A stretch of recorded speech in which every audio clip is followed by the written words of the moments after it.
अच्छा जी, अब आगे चलते हैं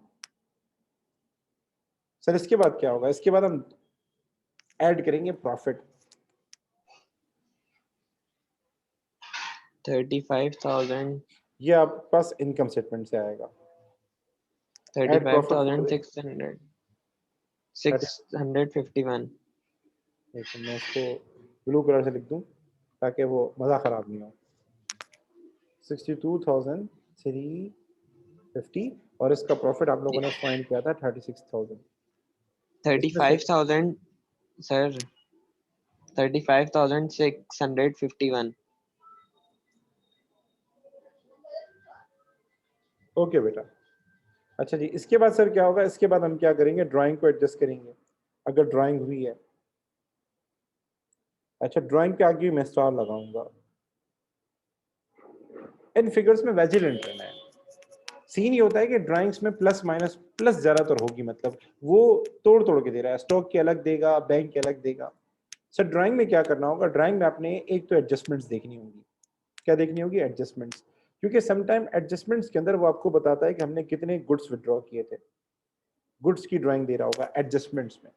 और दूसरा आपने बैंक की फिगर देनी है। ड्राइंग में दो चीजें आती हैं, एक वो ड्राइंग आती है जो बैंक और कैश से की थी, यानी पैसों की ड्राइंग, और एक आती है ड्राइंग गुड्स की। तो पैसों की ड्राइंग आपको बैंक की फिगर से पता लग जाएगी। यहाँ बैंक की क्रेडिट साइड पे देखें, कोई पैसों की ड्राइंग आ रही है? No sir, no sir. ठीक है, अब सवाल पढ़ लेते हैं। क्या गुड्स की ड्राइंग आ रही है? यस सर, ये रही। अच्छा, इसके अलावा भी पढ़ लेते हैं। कहीं ना कहीं इसने, ये देखें, एक ड्राइंग और भी है, लेकिन इसने ऊपर लिखी नहीं, लेकिन नीचे दी हुई है, मतलब वो मिस्टेकनली वेजेस के अंदर शामिल है, हेडन है इसके अंदर। मेरी बात समझ में आ रही है? ड्राइंग दो तरह की होती है, एक होती है यस जो सर। आपने बैंक से की थी या कैश से की थी, और एक वो होती है जो गुड्स की थी। गुड्स की ड्राइंग हमेशा एडजस्टमेंट में देगा, और बैंक वाली ड्राइंग बैंक की क्रेडिट साइड पे देगा। अच्छा, यहाँ पे आ रही थी, वेजेस के अंदर शामिल थी, लेकिन उसने छुपाया हुआ था। तो नीचे 7 नंबर एडजस्टमेंट ने बताया कि हमने 25,000 की ड्राइंग की थी जो कि वेजेस में इंक्लूडेड है। तो वो वेजेस से माइनस हो जाएगी, मतलब वेजेस आपकी रिड्यूस हो जाएंगी, और ड्राइंग में आपके इजाफा हो जाएगा। तो 25,000 एक है और 2,401 है, दो ड्राइंग है हमारे पास। ठीक है, तो 2,400 और आपका 25,000, इसका टोटल करेंगे कितना आ जाएगा?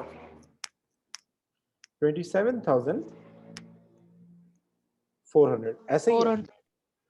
अच्छा, इस सवाल में एक चीज थोड़ी ज्यादा है, वैसे होती नहीं है, इस सवाल में ज्यादा है। देखो, ये जो हमारे पास बैंक की डेबिट साइड है ना, इसके जरिए हम दो चीजें देखते हैं कि कौन सी चीज हमारी इनकम में जाएगी। तो ये ट्रेड रिसीवेबल, ये कैश सेल्स, ये तो एडजस्ट हो गए सेल्स के साथ। ये किससे एडजस्ट हो गए? सेल्स के साथ। मतलब जो आपने सेल्स फाइंड की थी वहां इन दोनों की फिगर्स एडजस्ट हो गई। मसला आ रहा है ये कहाँ जाएंगे? अगर ये इनकम स्टेटमेंट में नहीं जाएंगे तो ये कहाँ जाएंगे? ये जाएंगे कहाँ पर? एसओएफपी में जाएंगे। कहाँ पे जाएंगे?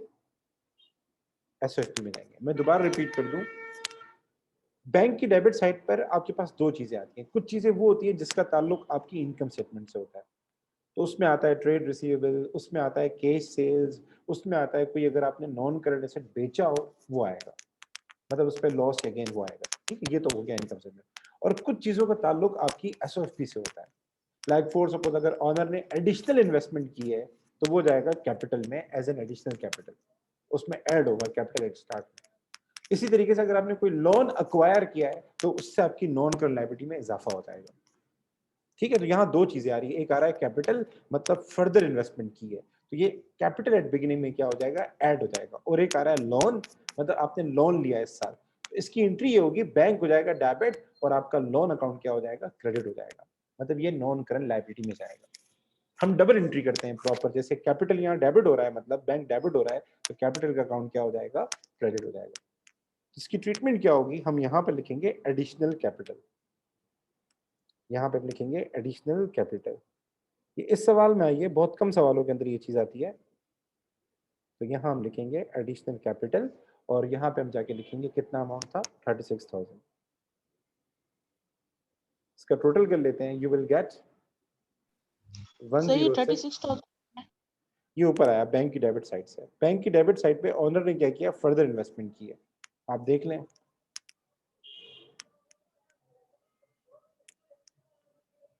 ठीक है सर। ठीक है। अच्छा जी, इसके बाद लोन आ रहा है सर, लोन का क्या करेंगे? तो बैंक हो जाएगा डेबिट और लोन अकाउंट क्या हो जाएगा? क्रेडिट, मतलब नॉन करंट लायबिलिटी हमारी। सर इसके बाद क्या आएगा हमारे पास? नॉन करंट लायबिलिटी आएगी।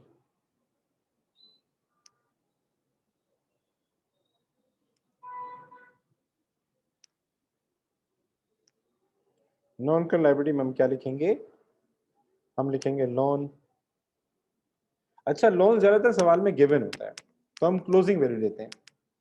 अगर आपको गिवन होता तो मैं क्लोजिंग वैल्यू लोन की लेता, क्लोजिंग वैल्यू लेता, पर यहाँ नहीं गिवन। ठीक है, पर यहाँ इसने क्या किया? एक अक्वायर किया लोन, ये रहा, नया अक्वायर किया। तो इसकी बकायदा एंट्री होगी, मतलब बैंक अकाउंट डेबिट हो जाएगा तो लोन का अकाउंट क्या हो जाएगा? क्रेडिट हो जाएगा। तो इसको बकायदा हम क्या करेंगे? यहाँ लिखेंगे। ये कितना था बेटा? 14,000 का था। यहाँ तक कोई सवाल? लोन की क्लोजिंग वैल्यू दी हुई होगी आपको, मैं दोबारा रिपीट कर दूं, आपके पास इस वाले सेक्शन में दी हुई होगी, बट यहाँ नहीं दी हुई इसने। ठीक है, वरना होती है ज्यादातर।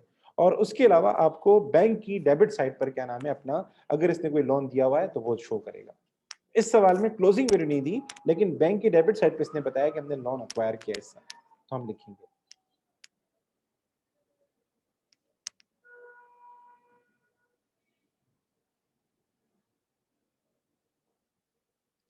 ये वाली एडजस्टमेंट,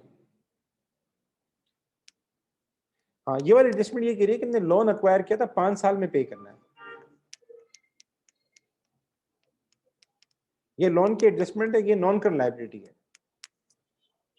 अगर ये मैं 1 साल में पे करना होता तो ये करंट लायबिलिटी में आ जाता। अगर ये कहता है कि इंस्टॉलमेंट में पे करना है, सैफुल्ला बेटा सुनो मेरी बात, अगर ये कहता है कि लोन हमें पे करना है पर इंस्टॉलमेंट में पे करना है, और पहली इंस्टॉलमेंट जो है वो नेक्स्ट ईयर ड्यू हो रही है, मेरी बात सुनो, अगर वो ये कहता है कि लोन हमें 5 साल में पे करना है और इंस्टॉलमेंट में पे करना है, इक्वल इंस्टॉलमेंट में पे करना है, और नेक्स्ट ईयर इसकी इंस्टॉलमेंट ड्यू है, उसमें मैं क्या करता? उसकी इंस्टॉलमेंट निकालता, जो इंस्टॉलमेंट आती वो मैं करंट लायबिलिटी में लिखता, क्योंकि हमारे पास करंट लायबिलिटी में वो अमाउंट आता है जो हमें नेक्स्ट ईयर देना है, 12 महीने के अंदर देना है। तो अगर इस तरह का लिखा होता कि हमें इक्वल इंस्टॉलमेंट में पे करना है 5 ईयर्स के अंदर, तो मैं इसकी इंस्टॉलमेंट फाइंड करता, जो इंस्टॉलमेंट आती मैं उसको लिखता करंट लायबिलिटी में, और जो बाकी आंसर होता है इंस्टॉलमेंट को हटा के उसको मैं लिखता नॉन करंट लायबिलिटी में। बट यहाँ ऐसा कुछ भी नहीं है, यहाँ ये कह रहा है कि हमने लोन अक्वायर किया है, 5 साल में उसको पे करना है। कैसे पे करना है, कितनी इंस्टॉलमेंट होगी, क्या सिस्टम होगा, एक साथ देना है, कुछ भी नहीं दिया। तो ऑन डिफॉल्ट हम इसे नॉन करंट लायबिलिटी ही ट्रीट करेंगे, कोई एडजस्टमेंट वगैरह नहीं करेंगे। ठीक है। अच्छा जी, सर आगे चलते हैं। आगे आएगा करंट लायबिलिटी। मुझसे सैफुल्ला ने सवाल पूछा था कि सर ये जो एडजस्टमेंट आई है 5वें नंबर की, कि हमें लोन जो है क्या नाम है 5 साल में पे करना है, सर इसका क्या करेंगे? तो ये सैफुल्ला को मैं आंसर दे रहा था कि अगर वो इंस्टॉलमेंट का वर्ड यूज करता है कि हमें इक्वल इंस्टॉलमेंट में देना है 5 साल के अंदर, तो फिर हम क्या करते?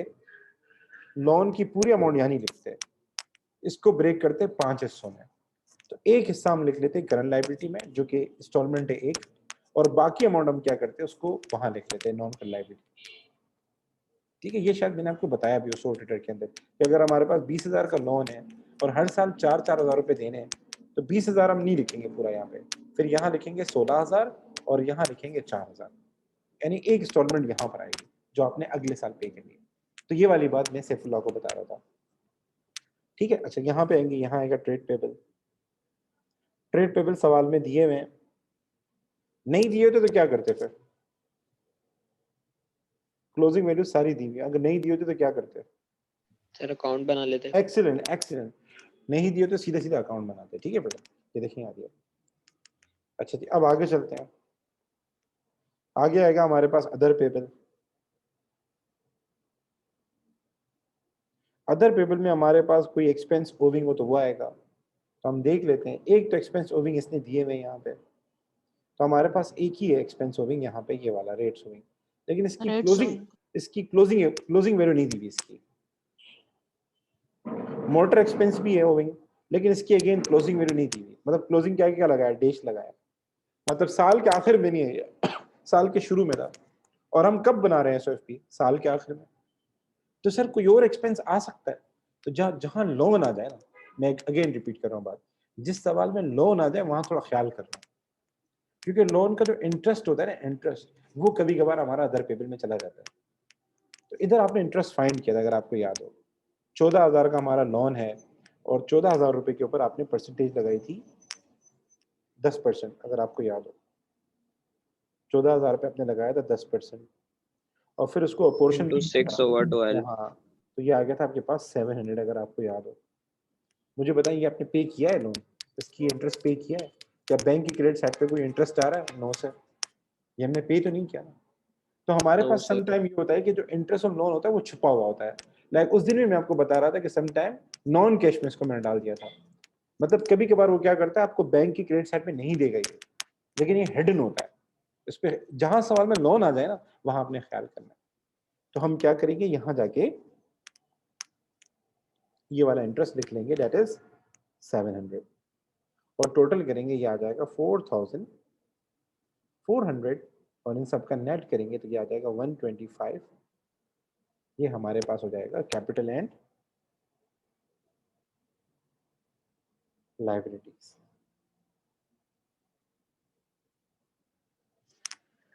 यहां तक बात क्लियर है?